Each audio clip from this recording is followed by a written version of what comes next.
All right. Well, thank you everybody so much for joining. My name's Kelly Peaks, and I am a co-student ambassador coordinator along with Christina Nastos here at Fashion Revolution USA. So before we start, obviously this meeting is being recorded. So if you don't want to be, on camera, you can feel free to turn it off, but we would prefer for you to have it on just so we can, have a really great conversation here. So even though we're virtual, we'd really like to acknowledge that the ground beneath our feet is historically the home of Indigenous peoples, many of who have been forced to leave for other lands. So please feel free to share the names of people who have inhabited the lands before us in the chat. So as I mentioned before, I run the Student Ambassador Program along with my colleagues, Christina and Kathleen Grievers. And I'll put our information in the chat for anyone that's interested in learning more about the Student Ambassador Program, or anyone who's interested in joining us as we start our next cycle in September. And lastly, I'll drop the link to donate to Fashion Revolution in the chat. So these donations help us to run our programs and to continue to contribute to the education of citizens on the issues of surrounding the fashion industry. So with that, I'm going to turn it over to Christina. Awesome. Thank you so much, Kelly. Welcome everyone to the second installment of our summer career panel. Tonight we have the co-founders of Thousand Fell, an incredible sustainable footwear brand. And just before we kick off, we are going to put an interest form to join the ambassador program in the group chat. You don't have to be a student to join it. So if you are just like a member of your community and want to bring Fashion Revolution to whatever organizations you're a part of, like, you are more than welcome to join this program. But without further ado, I want to introduce Olivia Smith, who is one of our student ambassadors this past year, who will be moderating the conversation tonight. Awesome. Yes, thank you, Kelly and Christina, and welcome Stuart and Chloe. We're very excited to have y'all. So as I said, this is going to be geared toward career, so specifically obtaining a career in fashion and sustainability. So feel free to please chime in anytime. I have some questions prepared, but we really want this to be a discussion and as beneficial to everyone, whether you're looking for an internship or looking for a job. So I will go ahead with the first question.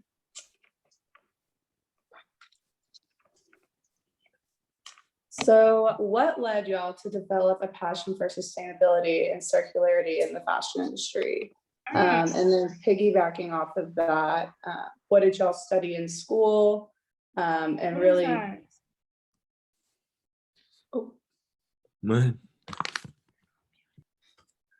we can jump in and answer that. And I think this is a good start question around really background, et cetera. First and foremost, thanks so much to Fashion Revolution for having us today. We're really excited to be here. And I know people have said it like 5 times, but please feel free to use this time as a discussion, and we're happy to make it pretty casual. But I'm Chloe and this is Stuart, and I guess I can update our names too. Yeah. We can start. Yeah. So let me tell you guys a little bit about TF, and then I can tell you and kind of jump straight into like kind of how we got our start a little bit. And Olivia, like, I might like pause and ask you to kind of like jump back in and reformat questions too, just to keep you on track. But so really kind of our core mission and vision around Thousand Fell is to end textile waste. We really talk about building sustainability for the future generation. And we see that as being something that's, like diverse, both regionally, socioeconomically, racially, in terms of price point. Like, we're really thinking about how to kind of democratize access to sustainability and then really making really significant changes forward. And we talk a lot about sort of how we see the industry evolving from sustainability 1.0 with beginning of supply chain transparency, who made your products, where do they come from, to 2.0, which is material innovation. And I'm sure a lot of you can see some really fantastic companies that are like putting in recycled plastics and lab-grown leathers, mushroom leathers, and then really where we're heading is sustainability 3.0, which is end of life, brand-owned end of life solutions and full closed loop systems. And so I think it'll be like part of the early combo was like, what did we study in school? How did what piqued our interest in and then what led? Yeah. So I'm going to start with school and like kind of with like background to I was always really interested sort of in the environment from like an outdoors point of view. So it was always something that was kind of in my back pocket and something that I was interested in. I think what really sparked interest was I started my career in Asia. And so living and working in China, in between Shanghai, Dongguan, and Fujian, which are like the 3 footwear capitals of mainland China, and building out R&D centers, supply chain, sourcing, and then full-scale manufacturing. And so really deeply understanding kind of the ins and outs of production, and then also all of the massive problems that come with like large-scale manufacturing and production, and a lot of that's sustainability and waste, or lack of sustainability and a lot of waste. And so really saw that early on, and was able to kind of understand it from basic and starting principles to kind of figuring out ways to improve, especially within the footwear space, where there's been like very little innovation in the past like 150 years. So that was the beginning of my journey. And I'll let Chloe kind of jump in and talk more about hers. Yeah. I mean, I don't know how far back you want us to go, but I think as Stuart, obviously I mentioned outdoors, but he was like a avid outdoors man. So like, you know, extreme backpacking type situations. Definitely he had an interest in outdoors beyond a back pocket. And I grew up in California and grew up pretty involved in the climate movement in the early 2000s. So just by nature of, you know, the community that I grew up in and what I was able to be exposed to, got to do a lot of work during high school, actually, between Stanford and Berkeley, and got to work with like Al Gore's team on Inconvenient Truth and a lot of what was happening, what was current at the time, like over 15 years ago. So it was something that was definitely important to me, and actually got to go to the COP15 in Copenhagen as a UNICEF youth representative, and got to be very involved as a teenager. But then kind of became a little bit frustrated because I'd been doing activism for so long and nothing was changing. And I went to college and just like wanted a break, and got really involved in fashion. On the flip side, my mom was an artist, and I really wanted to work at Vogue, and got involved through initially through magazines and through editorial, and then realized I didn't really like editorial because I didn't feel like I was owning anything, and ended up post-grad working for Alexander Wang Group in China, which is where we met. So also started my career in China, and then came back and worked for Gap Inc. And through those 2 experiences, it was kind of hard to ignore the big environmental or the large environmental impact we were having, or I was participating in at those companies. And I'm sure a lot of you on the call who maybe come from the fashion industry or have had a background in fashion can identify.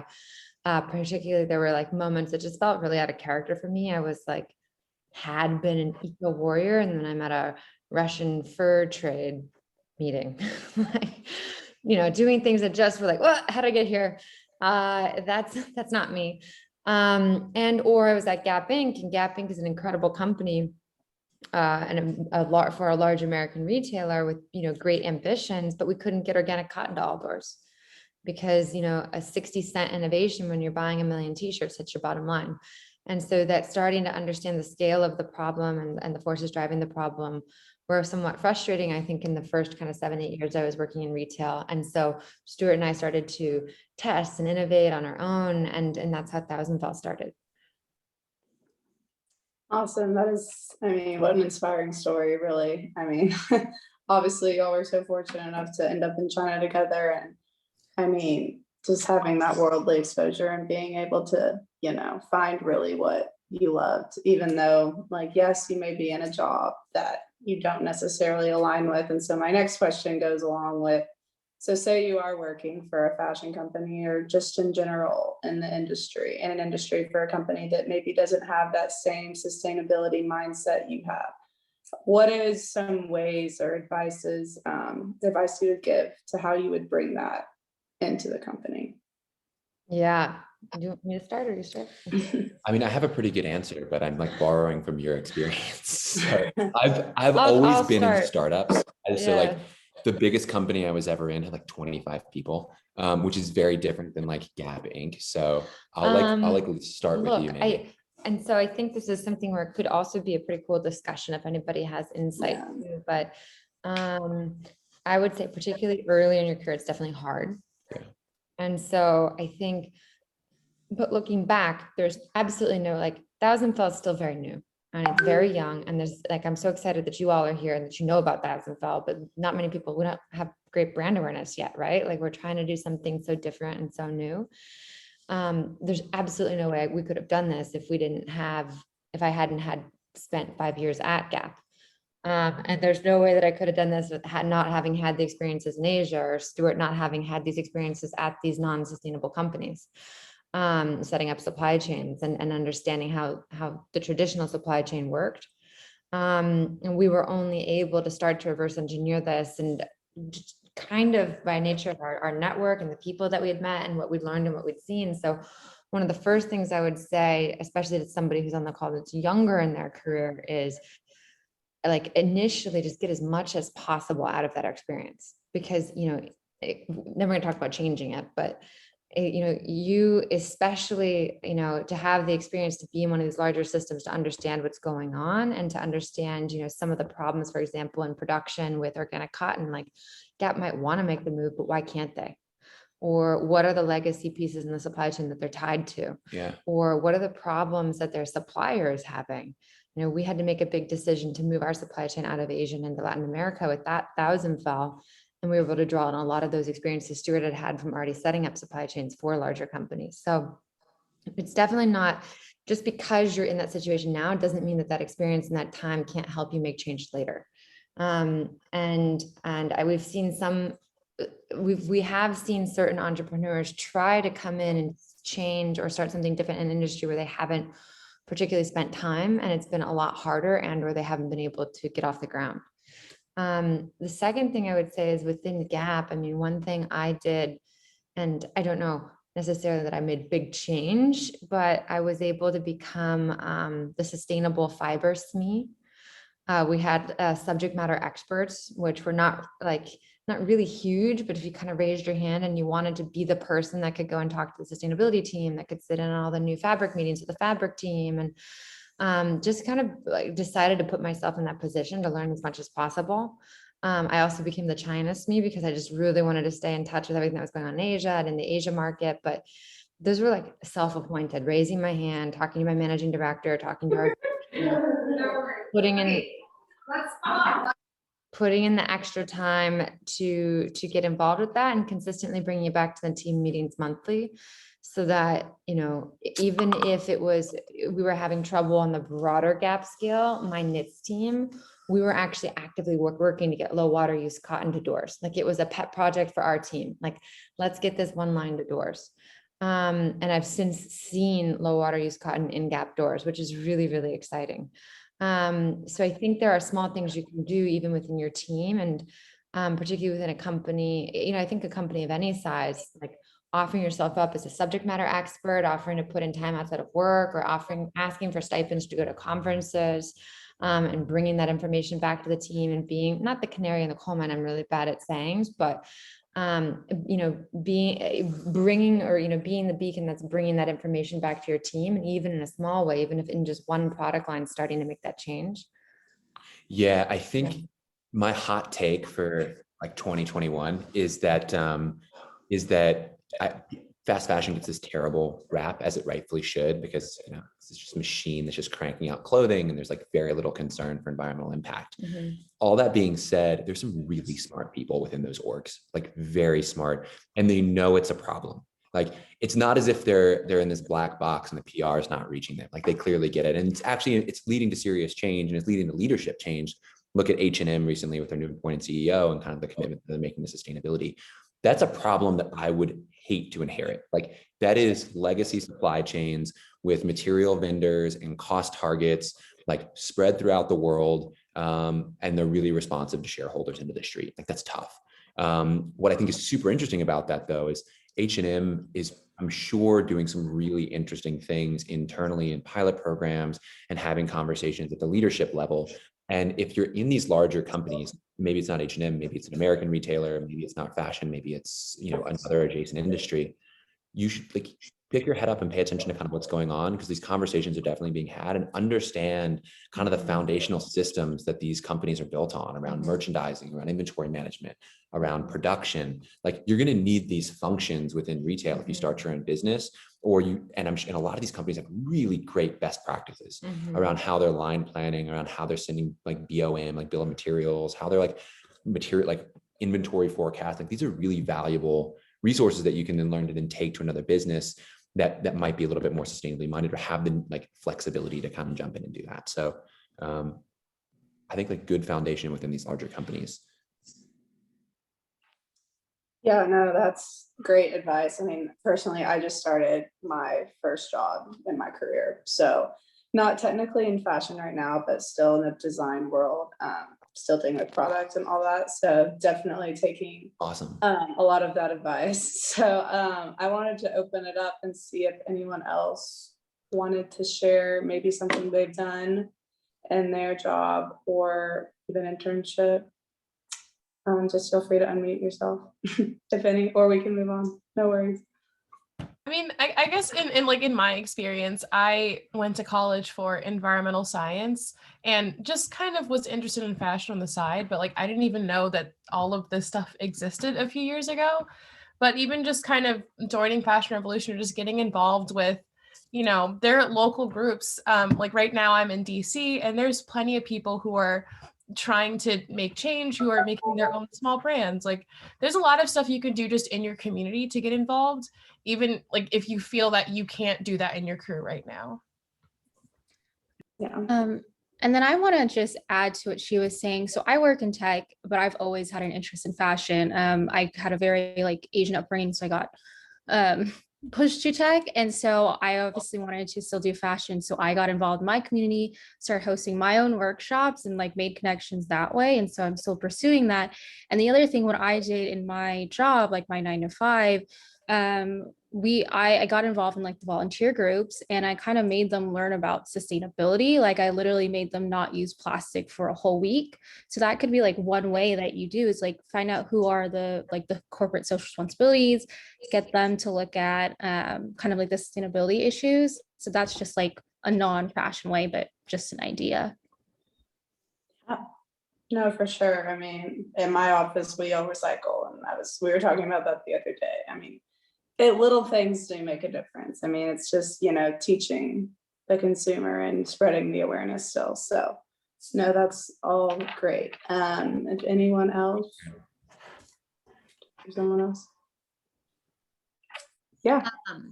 So I don't really have like a story, like whatever. I guess my interests are kind of similar to yours, Chloe. Like I really wanted to work in editorial, and I was like, yeah, I worked at Vogue as well. And then I kind of was like, no, this really isn't for me. And that's when I started to think like, okay, well, what am I really passionate about? Sustainability is something that I'm really passionate about. So how did you make that transition from editorial to another part? Because I'm finding that really hard right now. I was lucky because I was still really close to grad. And so I was at the phase where I was still taking an entry-level job. I am too, but. Okay. Well, so especially if you have a brand name, or at least I found having a brand name like Vogue on my resume wasn't very hard then to get my foot in the door as an entry-level employee at a fashion company. And I went and I started out at a smaller brand, and then worked to get into Gap, into the Gap's management training program, which is also open to people in the first 5 years of their career. So I would say, but again, I also, and this just might be like not just fashion advice, I have never had a single job that I just applied to. Every single job was through my parents are also in tech. I don't know anything about fashion. And I knew 0 people in Manhattan, and I definitely knew 0 people in China. So I think the job at Wang, it took me about 4 months of networking to get. Okay. And it came literally through a friend of a friend of a friend's brother's business school friend. Yeah. Yeah. And I don't know how helpful that is, but I think one of the things that I was able to do was paint myself as like, a well-rounded, entry-level employee with, 1 year of experience working through Condé Nast, able to handle X, Y, and Z. And, with strong interest, I was able to come in and be kind of all hands on the biz ops side. So I didn't need to have much like any specialty for that role. But I don't know, Rami, if there's a specific type of role you're looking at a fashion startup. See, I don't really know. It's just, I've been looking, I was like, oh, like supply chains are pretty interesting. And like it's just coming from editorial, and I did a lot of like, and all my internships were in styling. So everyone, like the question of like, oh, well, why are you making this transition? Like, you don't know anything. Why should we hire you as this entry person when like we do have, like, I know so many people that have so many different internships that definitely like have the experience with the internship. The other thing that's really helpful here, especially if you're close to grad, is I asked so many people for like a coffee chat or like an informational interview, which is really a Trojan horse for, hey, can you help me network and find someone that's going to give me a job? And everybody knows that, but like people It love, almost feels better. yeah. And our schedule is even like madness, but that still even kind of works with us too. Like, those coffee chats of like, hey, like I'm trying to learn a little bit more about your industry, and then just being able to sit down and like, and you also learn a ton about what you like and don't like within those spaces too. Like I thought I really wanted to get into like growth marketing and talk to somebody that was like a head of growth marketing. It's like, this sounds not what I want to do. So like you're able to like really narrow it down that way too, and figure out like within these larger systems, is it supply chain, or is it, is it something around like merchandising, exactly, that are like supply chain adjacent. Rami, the one thing that those coffee the one thing that those coffee chats might help you with is actually just figuring out the answer to that question. Why do you want to go into supply chain? Other than that, it just sounds interesting. Yeah. And it might help you. The other thing that I've noticed is we've been hiring entry level, both interns and marketing associate, operations associate level, is we highly recognize that they're coming in, like, I love them all to death, but that they're coming in with almost no skills, right? Like they're going to get off the training on the job. Like I get it. Most people get it, especially for entry level. And so internship experience is okay, but really just shows a pattern of interest. If you can come in and really articulately speak to the role you want, why you want it, why you're interested, what you've read, what's going on in the space. And if you work to be educated, a good interviewer or a good boss or a good managing partner would recognize that pretty quickly. And so some of that might be on the way you're presenting your interest in supply chain and how formed that is. It's totally on me. Like I know that I am like the worst person. Like I cannot even believe that I am asking a question right now. I get so I get so intimidated doing all this stuff. Like I just mean this is a good question. I think if you go and learn more about supply chain and you're able to come in and you're able to have a couple coffee chats and be like, here are the 5 things that I'm super interested in supply chain right now. No, I have done all of that research, done all that experience, because like it got to a point where I was like, well, maybe I should just go back to grad school. So I did all that research. I'm just the kind of person that talking to anybody, like this is like I'm super, super shy. So like I get like super nervous. So that is on me. But you're all pretty confident within this large. I'm impressed. Yeah. Also, that being said, the whole like informational interview piece of advice is super excellent. I could personally attest to like the reason I have my job that I have now is because of like a bunch of informational interviews and stuff that I went on. An excellent resource for that, I'll drop the link into the chat, is this like group organization called Lunch Club. And literally the entire purpose of it is you sign up for it. You like check a bunch of boxes of where your interests lie and what your goals are. And once a week, it will pair you with someone to just like have a Zoom with.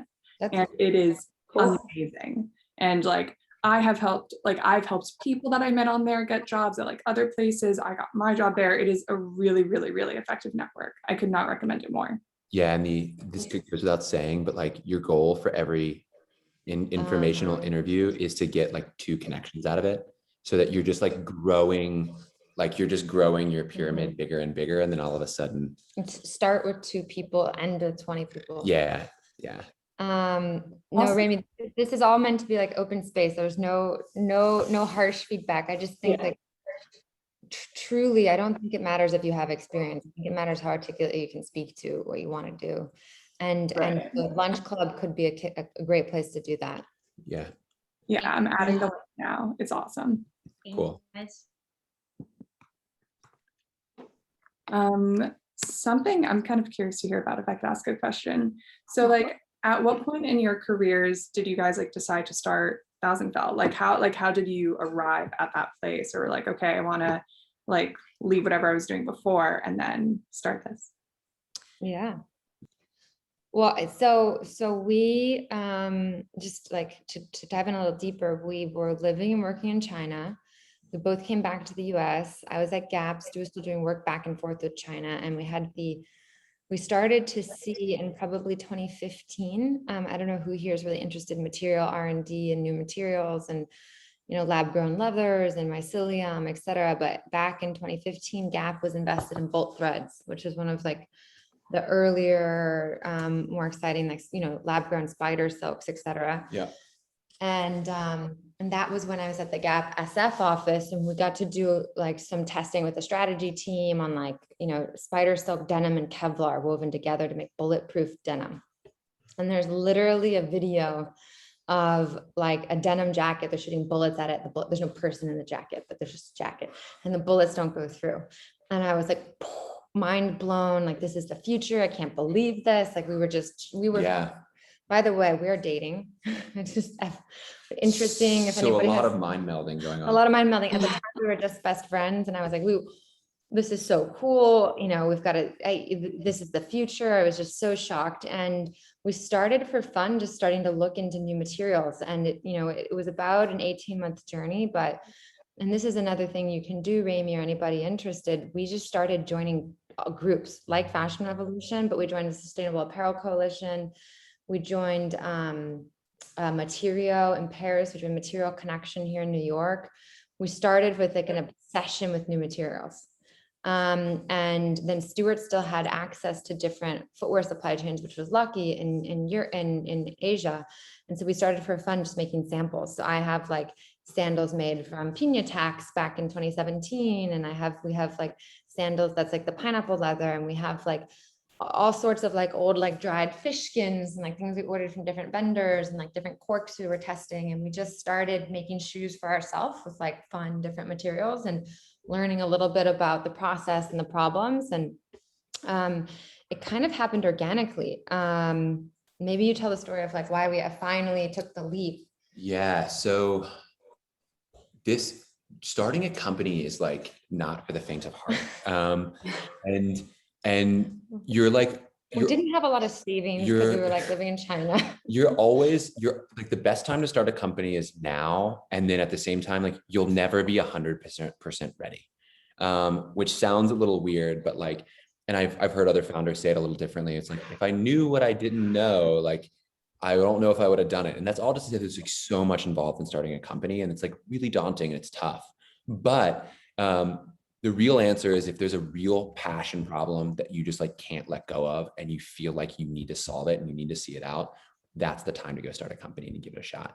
And so what we kept seeing was people innovating at a price point with products. It was like common projects for like $100. And I was like, you know what? And I was working for a company that was doing something similar. I was like, the world doesn't need cheaper, worse common projects. The world needs this shoe category that everybody loves, but fully sustainable. And then the question was like, well, what does that mean?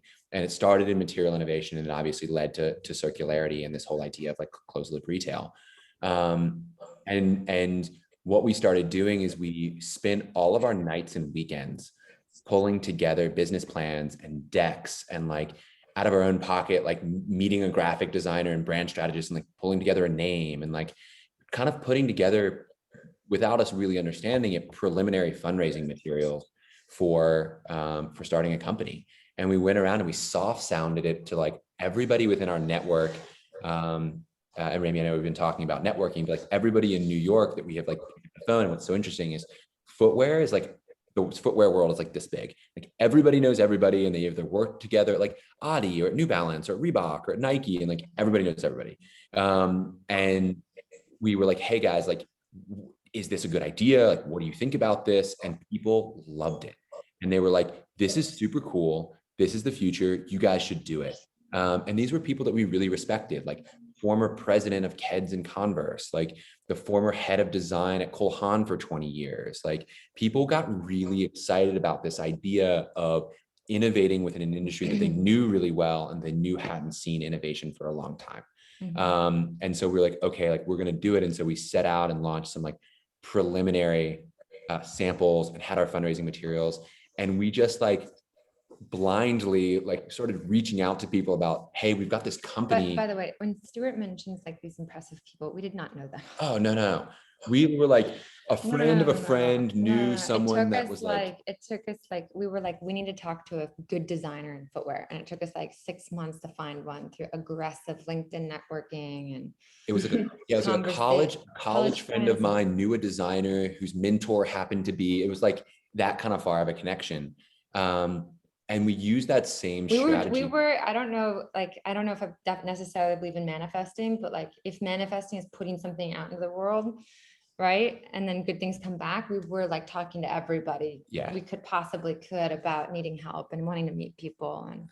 And we did the same thing with like raising capital. And we were like built as like a small network of like advisors that there was like one like college alum of ours was like a former VP at Marc Jacobs. And we're like, you're great. Like you're the only person we know in fashion. Like come like be an advisor for us. And like, we'll start this company and you can like have a small amount of equity and like be an advisor and make intros. And so like, we started bringing people around the business, and that's how we got into really, really launching it. And so when the time came to like finally quit our jobs, like we were able to like get a couple people to put some money in, and like, all right, like we're going to do it. And I remember Chloe quit her job and we were like walking around New York, like no bosses, like no work, no office. And like a week later, our like footwear supplier in China was like, hey, I don't think I can make your shoes. There's like a trade war that's going on. And like, I won't be able to make these for 2 years. And we were like, shit. Like, so that was like the start of the company and of the experience. We also and like, didn't raise that much money to start. We had somebody put in 50 grand and we were like, all right, we don't need to, we have 3 months, let's go. So I quit my job, and 1 week later, the China-US trade war started. So we had to move our supply chain, which was really scary. But I think the manifesting is like a good synopsis of kind of what we did. Awesome. Yeah. It was a slow burn. It was not like hey, let's start a company and write a business plan. It just was like, it took like almost a year. Yeah. Wow. No, so cool. Really. I mean, just, you can so see the determination and just, I mean, and look where it has gone. So, I mean, what an amazing story. And so I guess kind of piggybacking, we've kind of had a question come in, like, how do you go from one point in your career to the next? So this next question is kind of more interview, and we talked about networking and just expanding your knowledge about what you're interested in. But what are y'all looking for in, say, an entry-level candidate in a job? So if you're hiring right now, what are you looking for in your candidates? So we just hired 2 summer interns, and we were looking for, like, experience wasn't as relevant because again, they're both undergrad, but we were looking for interest, and how interested they were in the space they were applying to work in. So one has started to work in sustainable supply chains and fashion with Stu, and the other is working over on the marketing side. And both, again, fairly junior, but we gave them a project. So we've actually started to do projects to everybody applying to work on the team. And the project was more to see, it was a series of questions plus a little mini project they had to work through. How much have they been following what's going on in the space? Like, what players were they able to talk about? What recent shifts or news announcements were they able to bring up? Like, even if they haven't had the experience, let's say in D2C brand marketing, could they speak to what great brands are doing in this space and what people are doing now post-COVID to get offline? And, you know, and even if they didn't know, would they for the project be able to go and do the research and figure it out without being led? And both of them crushed it and delivered really awesome projects. And both of them were super well informed in like the first interview, probably I would say as well. So when asking them, like, tell us like about, I don't know, what are cool brands in New York? Like, who are you following and why? Like, what are some trends you see in retail? They were able to come up with, I think, things that some of the peers that were applying against them maybe weren't able to bring. And that was really the benchmark. Like, how interested were they in this? Because I think if we have the opportunity to bring young people into the team right now, and we're also looking for people that are ready to just like dive in, because we're such a small team. Anybody that's gonna, you know, be interested, go above and beyond, bring a new point of view is going to be fantastic. And then the other jobs that we've hired are about 1 or 2 years out of school. And so they've had a first job, they're looking for their second job, and it's a lot of the same. Like, we recognize that a lot of the training, like particularly how our team operates and what we're doing, is going to be learned on the job. Yeah. And so it's, you know, how well have they done in the space that they were in prior? And then how, even if for example, even if in the role prior, they were just a social media manager, how, like, are they able to speak to some of the larger things going on in brand marketing? And, you know, are they able to come up with some different ideas? Like, hey, how would you approach this for Thousand Fell if we want to reach X people? And, you know, really a lot more interested in how well they, you know, how they think and what they're seeing. Yeah. And we said this earlier, like, if you're in a big company, pay attention to kind of how everything is laddering up and how those core functions are working. I'm really impressed when, even if their role is small, they can see how that smaller role plays into sort of like the larger business decisions that they're making. And like, social media management is like one really good example. And like, a lot of people start that way when on the marketing side, and you build marketing teams, it's kind of like an entry point. But like, that's an immediate touch point to the consumer most of the time. It's where a lot of people's communities are the most active and talking and engaged. It's where you're able to like directly communicate with like influencers and ambassadors. It's where you're able to like test tone of voice. And so when people can talk about that at a high level, as opposed to like, I just posted a photo, it's like, of course that's what you did, but like, there was a larger strategy around that, and that laddered up into like larger campaigns and events. That's where I get really impressed. Especially younger in the career, like the ability to kind of take a step back and see kind of how things work high level, and how your role ladders up into something bigger.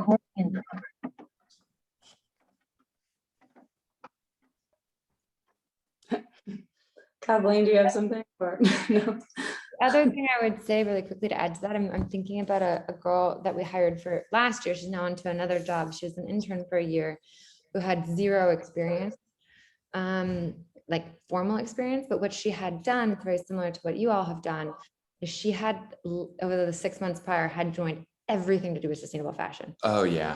She had even done Celine Simon's Slow Factory course. Like, I would be surprised if she wasn't a part of Fashion Revolution.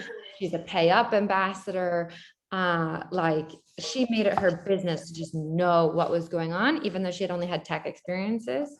And so it's similar to, I think, oh, it looks like somebody fell off, but I think somebody named Faye was on the call earlier. No, Faye's there in the middle. Why am I blind? Oh yeah, Faye. I'm still here. Great. I think Faye was mentioning how she's in tech, but she's getting involved in her local community. This girl, like, she might not have had the experiences necessarily, but she might have been almost more valuable to the team because she came in and knew just like people we should connect with and what was happening and things we should speak about as a brand. And she was awesome. And so I think, you know, there's so much you can do to build out that resume before a transition, even if you haven't had formal sustainability experience. And she was super persistent. Like, oh yeah.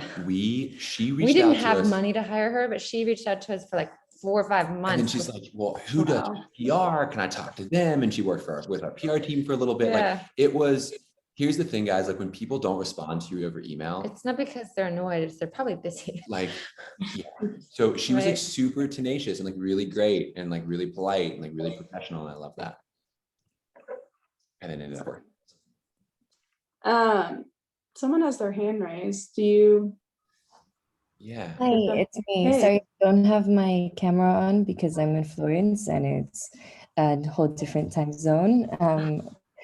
I did want to ask because you mentioned the Amazing Slow Factory course. Is that something that is appreciated on a CV? Open education like that or informal Oh, education? yeah. Well, I would say, I would specifically Celine's course, Slow Factory. We like Slow Factory. So we're very impressed that she knew what it And we know was that at her, team at her yeah. age and everything. And we love Celine, but so that course in specific, I was impressed that she had, but open education in particular, I think is actually absolutely well respected now.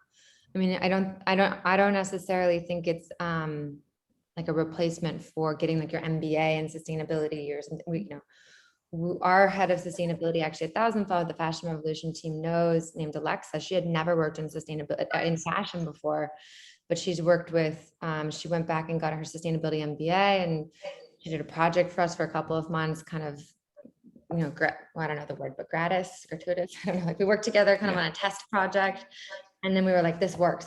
We hit it off. So education of any type is a great way to make a transition, whether it be, a certificate that you get online, a 1-year grad program. We've met a few people that are doing sustainability masters for 1 year to try to switch into sustainability management from just fashion. But open courses, I mean, if you can't go get a formal degree, definitely start there. Start there also before you waste your money and test it. Do you actually like it? Total anecdote, but my brother is also 23, 24. So he's, 5-6 years younger. And he was also graduating into the pandemic, didn't want his current job, wanted to switch. He took like 2 or 3 through the pandemic open courses online, and literally 4 weeks ago just landed a kick-ass job. And he didn't study that in school.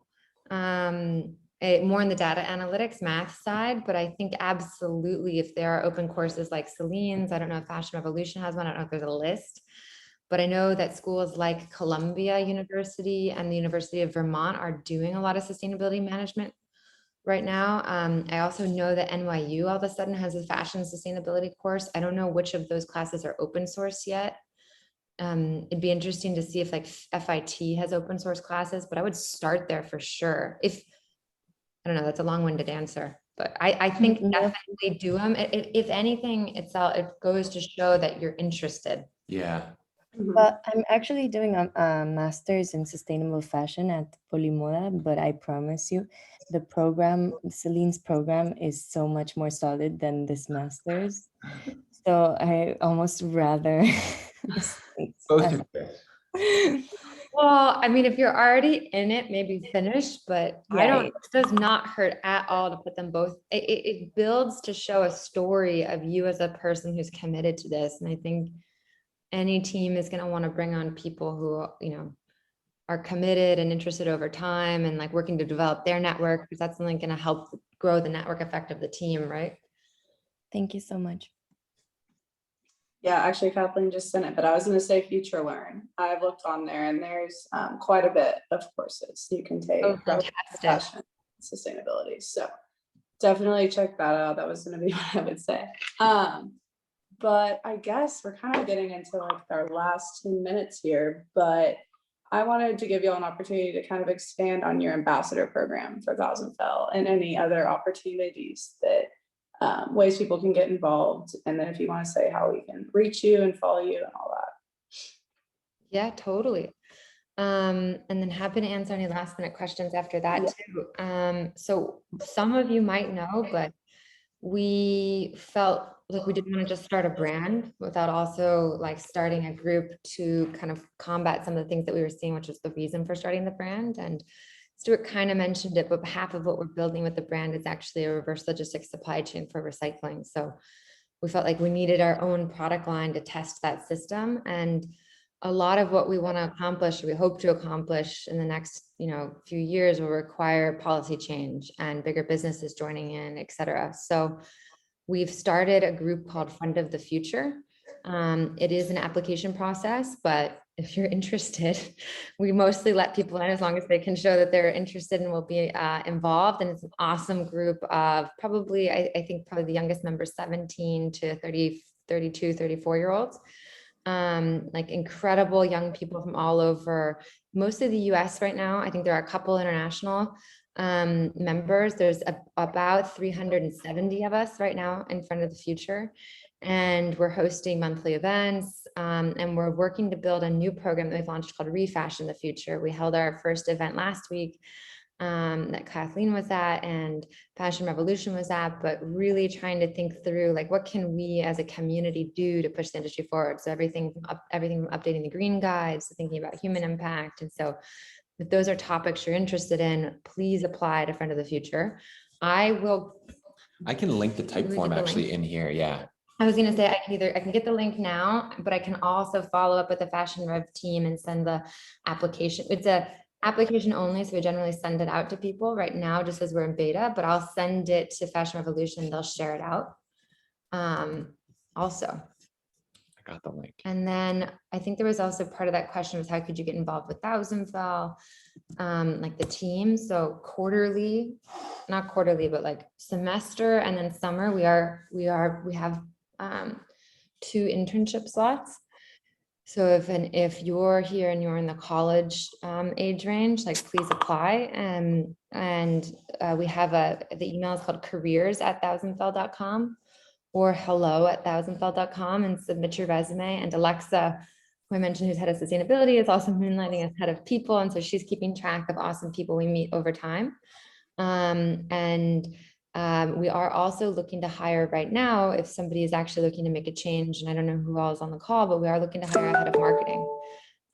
We are looking for someone with 7 to 15 plus years experience, who has helped manage early stage teams and has a bent towards brand marketing. And so that's a pretty exciting hire that we're looking for. But then there's a ton of other roles that we're thinking of in the next 6 months, like a head of partnerships, potentially a marketing associate with graphic design background. We are also always, I don't know who's on the call, we're always looking for cool creatives and graphic designers. So if that's your bent and you want to test freelance work that could potentially one day be full-time, well, there's a ton. Basically, if you're interested or you like Thousand Fell, you could also just shoot your resume to careers and we could just, we are keeping a list of just awesome people. So did that answer everything you asked, Olivia? Yes, no, I think that was awesome. Does anyone have any last minute questions? I have like one question to kind of end, but I wanted to give the floor an opportunity. Or happy to answer whatever. Yes, I have a question. What would you say has been the biggest challenge in your career so far? Definitely like starting a new company is a challenge and a risk, but what can you look back to and say like that was a difficult time that you overcame? Well, COVID. I think that's for everyone. It's such a BS answer, but last year was really hard. And we just so you guys, so like I think it's like crazy to think that we're sitting here giving advice because I feel like we're still like, you know, slinging mud every day or whatever, I don't know the language, like fighting, getting up, working. Yeah, I don't know if it's slinging mud, but we're pounding the pavement. Like so bad at sayings, but we soft launched and did a pre-order for Thousand Fell early last year. We only had 1,000 shoes, and then we were going to do a big launch for Earth Day at end of April. 20th. And so we hadn't really spent our marketing budget. We hadn't really launched marketing in January and February. And then March happened and kind of the world went quiet in March and April, and it was a really tough time. And so we basically shut our website off. We had no shoes, we had nothing. And our funding that we had spent 6 months raising was pulled because of COVID. A lot of investors weren't investing, particularly in fashion. And we actually had a term sheet that was pulled. And so we actually had to, luckily we didn't have to officially let people go, but we had actually hired a bunch of people, a couple people, and they had fortunately not yet put in their 2 weeks notice. Yeah, that's right. It was all happening early March and we were building the team, and we kind of had to submarine and figure out like, we have no money to run the company. We have the 2 of us. and it's COVID, and what are we going to do? And are people ever going to wear shoes again? So we also launched shoes into a pandemic where everybody was sitting at home.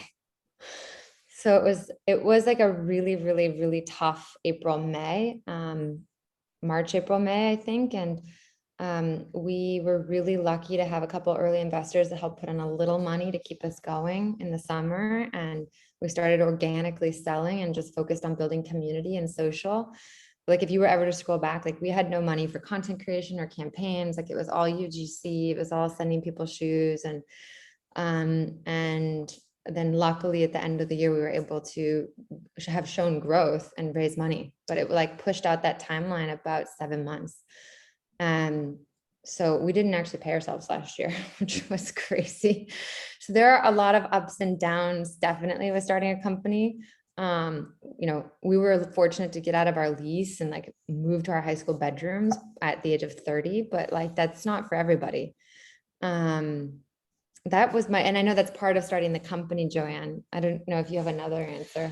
I think, I don't know if it's like the single heart, like moment that's very difficult, but what's incredibly hard that I didn't factor in is how much no there is out there in the world, and how you are a total crazy person to everyone that's not like in your camp. And so it's such a hard uphill battle because you're constantly convincing people. And the good news is that you only need for certain things like one person to say yes, right? You need like one investor to say yes. You need one factory. You need like one buyer from like a major retailer. It just takes one. But to get to that yes, there's like a world of no, and not like always polite no. It's like, oh, like I love your vision and dream, but like just not for me. Sometimes like this is crazy and dumb. It's never going to work. Oh, people get really, and you're like, well, shit, like, am I crazy? Like, is this vision that I have and this like long-term strategy of like how we're going to move retail on, like, is it actually insane? And it's just like the wheels going to fall off the bus and it not work. So that's like this low level below the surface all day, every day that you've got to wake up and you've got to like look at yourself in the mirror and say like, I'm here to make real change. And it's like baby steps and little by little. And like, I only need the people in my camp right now to get the job done. And like, we'll evangelize people one at a time. And in the beginning that sounds and feels incredibly daunting. And we're like starting to get to a point where it's like a little bit easier because we're starting to hit a little bit of like critical mass, like people within our camp, but that's really tough. And it's from like that 0 to whatever point we're like getting to is where it's like, and it's always hard and there's always things that you're dealing with, but that's been the hardest part so far. Yeah, thank you so much for being honest and so transparent with us. That's I don't know, it's very refreshing to see the reality of things and not just, what people like post on social media or how they pretend the business life is and the entrepreneur's life in general. We'll try not to in like 10 years, just look back and be like, oh yeah, it's just like a straight elevator ride. No, definitely not. And I will say I wasn't at a meeting and I heard otherwise. Yeah, that's right. I had a quick question, if that's okay. Yeah, please go ahead. It's really random. How did you guys come up with the name Thousand Fell? Good question. That's the kind of question we got all the time a year ago. Yeah. Naming something is hard. I don't know, you would think it would be fun, but there's so much weight on naming something. We were like in cold sweats about it for weeks. Yeah, because like you have to stick with it. You can't do a name. Like that's tough. Yeah. Right. And a lot of like good easy names are taken or trademarked. And so we decided we wanted a 2-part name that was a little awkward so that it stuck, because we kind of loved names like Outdoor Voices or Golden Goose or All Birds, and a lot of those are off of nursery rhymes or, Brothers Grimm novels. And so we're looking for something a little sing-songy, and we ended up we did a ton of naming exercises. We ended up picking 1,000 because we wanted to talk about a multiplicity, like many people, many ideas, and many materials. At the time, we were really, it seems crazy now, but because there are so many shoes and products now that have, flour down and recycled plastic and ocean plastic, but particularly when we were designing the first TF back in 2018, there was nothing. Like we were really new trying to use like coconut husk in the shoe. And so we really wanted to talk about Thousand and voices and ideas and materials. And then fell ended up being an old English word for animal leather and animal skin, that one of our friends found. And a fellmonger, again, we were like obsessed with materials. A fellmonger used to bring like hides to market and sell them. Like a fishmonger. Like a fishmonger, not a great name, but we were like, we'll never use leather. This is about coming up with new materials and, a new type of clothing. So Thousand Fell is like, many new materials, or, it's kind of lofty. It also sounded cool. It sounded like genderless. It sounded strong. It sounded kind of like a battle. So there is a meaning. And then it also had to it was also like $10 to buy the domain. So there were a lot of things went right. That's right. Yeah. A lot of things went right there. Yeah. Wow. All right. Anybody else? No. Okay. Well, it looks like we literally have 1 minute left. I was just gonna kind of, what, Christina? Oh, I can't hear you. Oh, no, I wasn't saying anything. Oh, I just thought, no, never mind. okay. Okay. No. I was just gonna leave y'all with this, just something that you knew. I mean, you're not that much older than me or us, but I mean, first starting your career, what's one thing you wish you knew? Slash, giving advice to students, people in the job searching process right now. I mean, it's hard, especially in the fashion industry. It can kind of feel like sometimes. So if you just had to leave us with one piece of advice, or, Yeah. I appreciate you saying that we're not that much older. I mean, I'm refusing to get old. I always actually say, because we've had a couple of interns now that we just, startup and cash flow is hard. I'd love to hire everybody, but I can't hire everybody. That we haven't been able to hire, but that I love to pieces and have watched them graduate and go to find the first job. And I remember that stress of searching for a first job and the pressure. And I wish I realized how little, not that your first job doesn't matter, but relatively how little it matters. And when I, get a first job that's good enough, that's like a good company that you can tell a story that can start to be a part of yours. Somebody called it recently, it's not a career path anymore. It's a career trail, because people are no longer going in some linear path. Many people are trying different things and they're winding and then they're coming back over here. And as long as you're able to tell a clear story about where you went, why you went there, and what you learned there, like what you did and what you learned is the most important piece. Like for you, Olivia, the fact that you're in interior design right now, I don't think it'll matter as long as you can tell a clear story about what you owned in that space and how that could translate to the fashion business you want to work for eventually. Right. But I think I felt like I needed the best job, and there was a lot of pressure, particularly in my college environment, to have like a certain type of job. And I look at all my friends now, and not a single one of them is in their first job. No, not a single one of them even stayed there 4 years. Most of them last like a year and a half or 2 years, and then they're like on to something else. Yeah. And they're like, and I was in an environment where a lot of kids wanted to get into banking and finance. A lot of people started there and got out within a year and a half or 2 years. And then some people who were like, I wish I did it, went to business school and are in finance and consulting.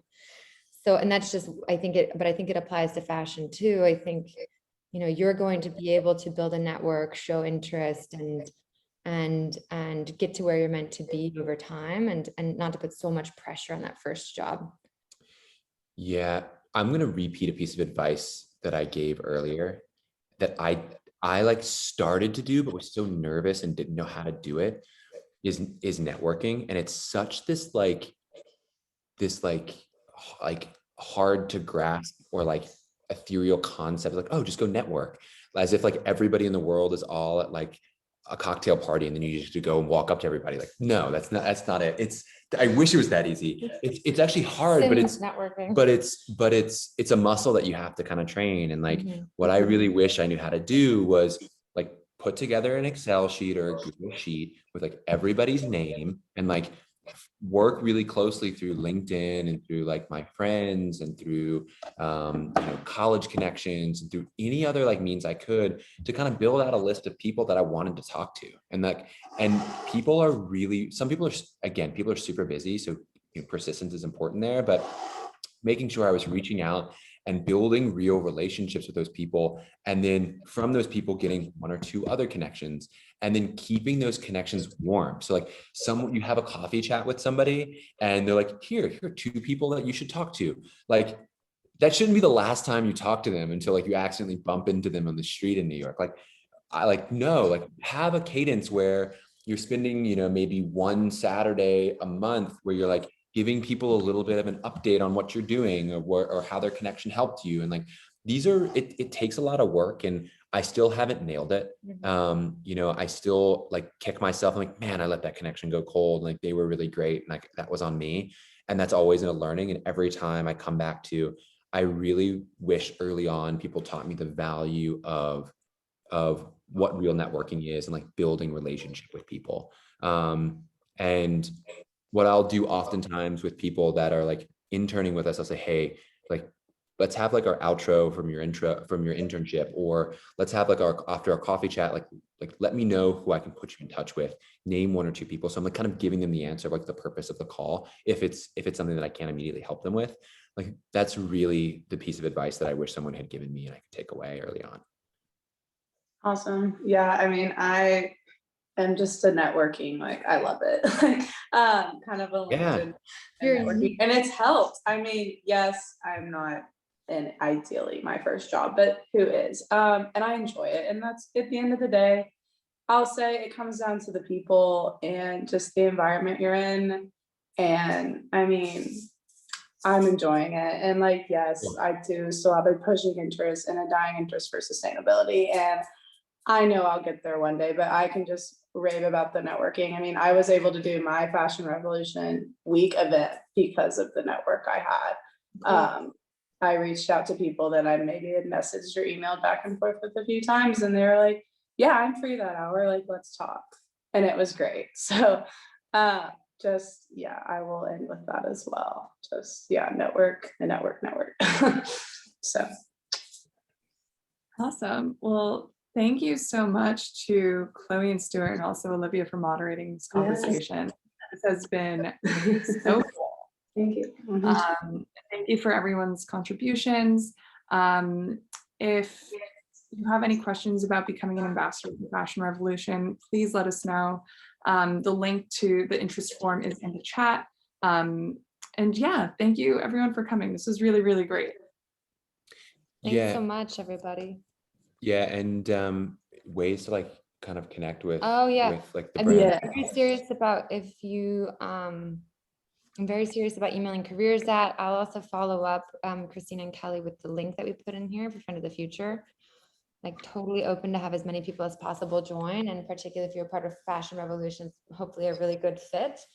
It's pretty low lift, so it's not a huge commitment, but the commitment is that you're engaged and interested in kind of the future of the fashion industry in a brand-led way. And then, we're on Instagram, DM us anytime, or at Thousand Fell. Awesome. Thanks so much, guys. Thank you so much. Awesome. Have a great evening, everyone. Bye. Bye. Thank y'all so much. Oh wait, we can stop recording. Oh, there.